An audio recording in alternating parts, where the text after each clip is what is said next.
Hi everyone, I'm Lauren from My Something Beautiful Life, and today I want to share with you the Clever Fox Teacher Planner. Clever Fox did send this to me for free in order for me to be able to share it with you, and I'm really excited about this option for teachers and other educational professionals and homeschoolers, anybody who can use a teacher planner in their life. I think this is a great option, and I'm really looking forward to sharing the details with you. I did get the medium size, which is an A5 size planner.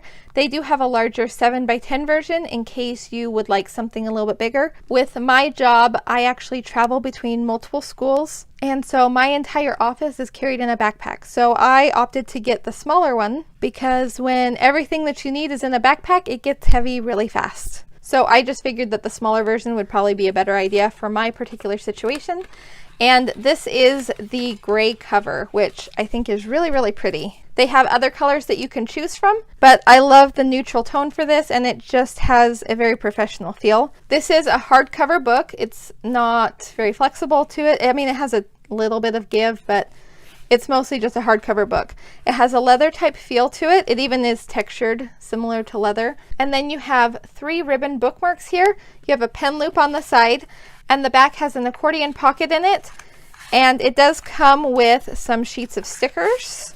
So we have some holiday stickers here, and just a lot of other stickers that would be useful to a teacher or somebody working in a school environment mostly. I'm always excited when they include stickers with it. It's just like a little added bonus that isn't necessary, but it always just makes planning a little bit more fun, I think.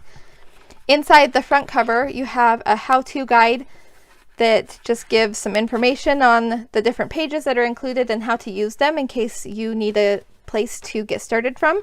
And then there's the warranty card that just explains a little bit about their return policy.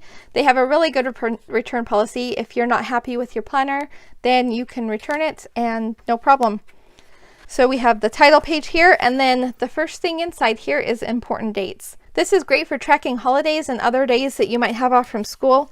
In my situation, I have to track whether holidays are paid or unpaid, and so this is a really great place to just see it at a glance. I do find it really interesting too that this is actually an academic year, which a lot of schools, especially in the US, do. Most of our schools run from, I'd say, about August to April or May. And then at least in our district, we have summer school that's in June. So having it laid out like this is actually quite perfect. And most planners don't do that. Even planners with academic years will usually start their calendar from January and go to December. So I love that they actually did it from July to June. Next, you have a school schedule of events, which I think is actually similar to this page. It can track the same information, but maybe you have other things that you need to track, and this just gives you a breakdown of each day.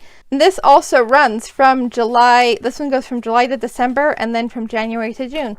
So again, it's based on an academic year. Here you have student information that you can keep track of, or if you have other contacts that you might need to remember, that can also go in here. Here's a communication log. So any conversations that you have with students, their parents, teachers, anything like that, that can all go in here. And then these are some of my favorite pages within teacher planners. These are actually the pages that are some of the most helpful things for me other than the regular weekly layout.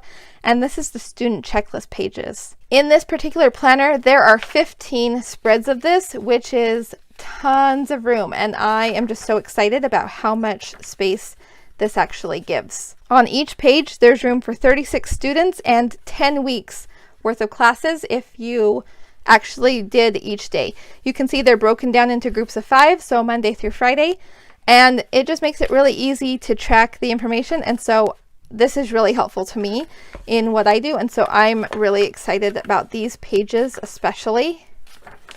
And then, yeah, you can see there's tons. Okay, so then after that, there's a blank grid note page, and you get one of these pages for every month. So this is just extra planning space for anything else that you might need during the month.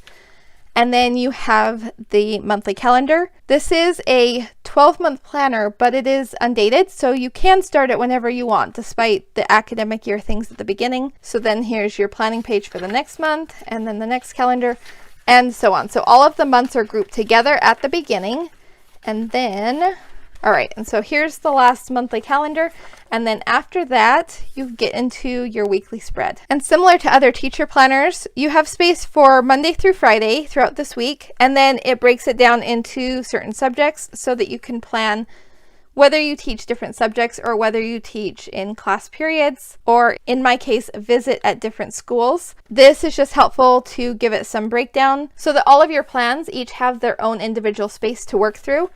And then another one of my favorite features of this is that there's also a notes space right here. And I love this. Like, this is going to be so helpful because there's always little random things throughout the day that I need to keep track of. And this will allow me to be able to do that. So there's that, and there are 52 weeks in here for the full year. So if you break for summer, then you'll probably have more than you need within this planner. After that, we have just a few notes pages, and these are actually like graph paper. I think all of the notes pages have been graph paper, actually. The ones between the months, I think they were graph paper too.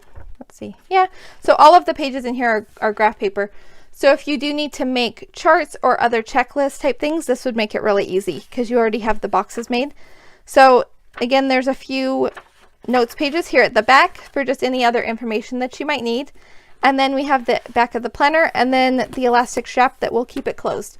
So if you are like me and you need to throw this in your bag quite frequently, this will help protect your pages inside. I am so excited about this planner. I think this will be so helpful. I actually really love the smaller size, and the bigger size will give you more room to write in. So if you do need that extra room, I would recommend getting the larger size. But for me, I think this size will actually be quite perfect. If you have any questions about this, please feel free to drop them in the comments below and I will get them answered for you. I hope this was helpful, and if you like planner videos, I would love it if you considered subscribing to the channel. Thank you so much for watching today, and I hope you have a wonderful day. Bye-bye.